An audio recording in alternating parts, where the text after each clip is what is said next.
آپ لوگ جو مسلمان ہیں، جو اللہ کی ذات پر یقین رکھتے ہیں، جو رسول اللہ صلی اللہ علیہ وسلم کے ختم نبوت اور رسول اللہ صلی اللہ علیہ وسلم کی ذات اقدس پر ایمان رکھتے ہیں، اس میں کوئی شک نہیں کہ جادو کا وجود موجود ہے۔ جادو کا وجود موجود ہے، جادوگر بھی موجود ہے۔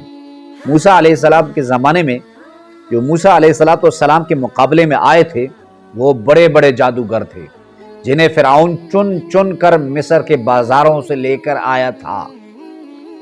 اللہ فرماتے ہیں وَاتَّبَعُوا مَا تَتْلُو الشَّيَاطِينُ عَلَى مُلْكِ سُلَيْمَانَ وَمَا كَفَرَ سُلَيْمَانُ وَلَكِنَّ الشَّيَاطِينَ كَفَرُوا يُعَلِّمُونَ النَّاسَ السِّحْرَ۔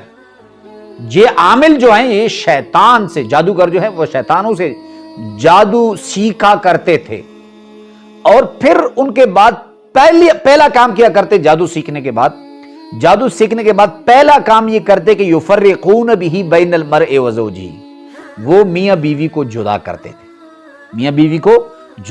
تھے۔ تو اگر میاں بیوی کے درمیان آپ نے دیکھنا ہے، اگر میاں بیوی کے درمیان بلا کسی وجہ سے جھگڑا ہو رہا ہے، خاوند کی چھوٹی سی بات پر بیوی سیخ پا ہو جاتی ہے اور بیوی کی چھوٹی سی بات پر خاوند سیخ پا ہو جاتا ہے، بات لڑائی جھگڑے تک آ جاتی ہے، بات طلاق تک آ جاتی ہے، تو آپ کو حساس رہنا ہوگا کہ کہیں کسی رشتہ دار یا کسی دوست نے آپ پر جادو تو نہیں کر دیا۔ اگر آپ کے گھر میں ایک نوجوان ہے، یا ایک نوجوان مرد ہے، یا عورت ہے، یا بچے ہیں، بالکل صحت مند ہے، اور اگر آپ کو سر میں بغیر کسی وجہ کے سخت تکلیف ہو رہی ہے، آپ صحت مند ہیں، آپ کو معدے میں تکلیف ہو رہی ہے، آپ کو دل میں تکلیف ہو رہی ہے، تو آپ کو حساس رہنا ہوگا۔ تو ان چیزوں پہ جو ہے وہ تعویذات اثر کرتے ہیں اور جادو اثر کرتے ہیں۔ لیکن آپ کو ایک بات بتا دوں، آپ نے اگر یہ مسائل ہو تو آپ نے ایسے عاملوں کے پاس نہیں جانا جو چہرے پہ سنت رسول نہیں سجائے ہوتے، جو اللہ اور اس کے رسول سے نہیں ڈرتے، آپ نے ایسے عاملوں کے پاس نہیں جانا۔ میں آپ کو ایک واقعہ بتا دوں کہ ہمارے ایک لاہور کے ہسپتال میں ایک مریض کو لایا گیا، اس کی بیوی نوجوان اور وہ جادوگر۔ جو لایا گیا جو شخص، اس کی عمر 65 سال، بیوی کی عمر 25 سال۔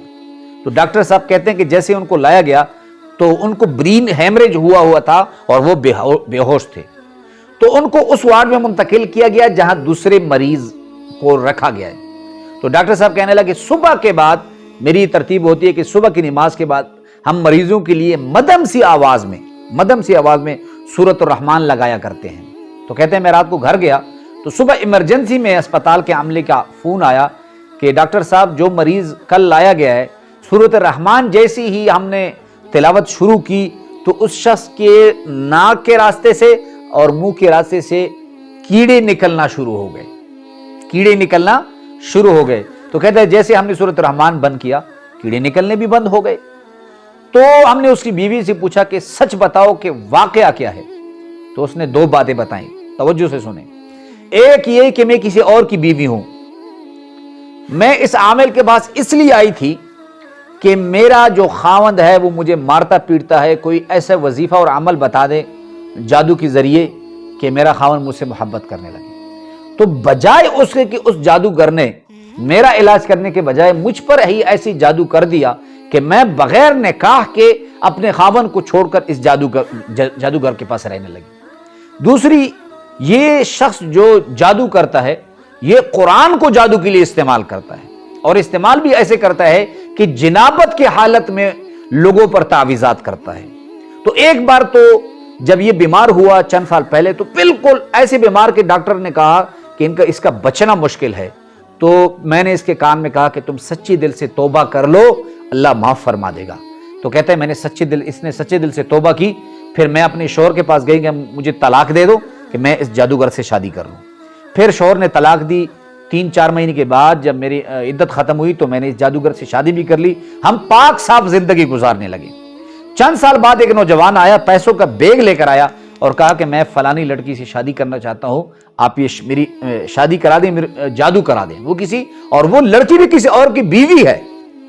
تو کہتے ہیں اس جادوگر نے اس نوجوان کو کہا کہ میں نے یہ کام چھوڑ دیا ہے، لیکن جب اس نے پھر یہ پیسوں کا سوٹ کیس دیکھا تو پھر اس نے دوبارہ وہی عمل جنابت کی حالت میں جادو کیا اس معصوم بچی پر بھی جو کسی اور کی بیوی تھی. تو کہتے ہیں جیسے ہی اس نے جادو کیا 1 گھنٹے بعد اس کو دوبارہ پیچس اور بیماری لگ گئی. تو اب میں اس کو ہسپتال میں لے کر آئی ہوں. تو میرا یہ سارا واقعہ بتانے کا مقصد یہ ہے کہ آپ نے کئی ایسے لوگوں کسی ایسے شخص کے پاس نہیں جانا جو جادوگر ہو, جو جادو کرتا ہے. اس سے صرف اس کو نقصان نہیں, آپ کو بھی نقصان ہے. اور اگر آپ ان کے پاس جائیں گے تو آپ کا ایمان بھی خطرے میں پڑے گا. آپ وظائف جو ہم آپ کو خود بتاتے ہیں ان وظائف پہ خود عمل کریں.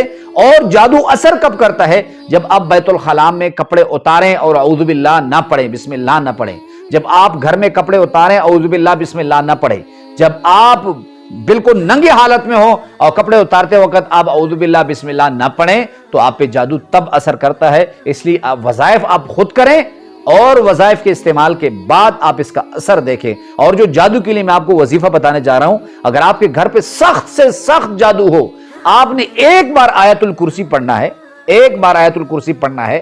اور طریقہ یہ ہے کہ آپ جب وَلَا يَعُودُهُ حِفْظُهُمَا تک پہنچیں تو آپ نے اس کو 70 مرتبہ پڑھنا ہے, 70 مرتبہ پڑھنا ہے.